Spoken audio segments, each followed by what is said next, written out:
You're watching How Leap. Let's see your liked photos and videos on Pinterest. Open the Pinterest app and go to your profile.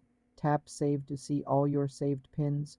To see only the pins you've liked, you need to filter. At the top of your saved page, tap All Pins. A drop-down menu will appear. Select Likes from the list. Now you will see a gallery of all the pins you have liked. You're watching How Leap. Let's see your liked photos and videos on Pinterest. Open the Pinterest app and go to your profile. Tap Save to see all your saved pins. To see only the pins you've liked, you need to filter. At the top of your saved page, tap All Pins. A drop-down menu will appear. Select Likes from the list. Now you will see a gallery of all the pins you have liked.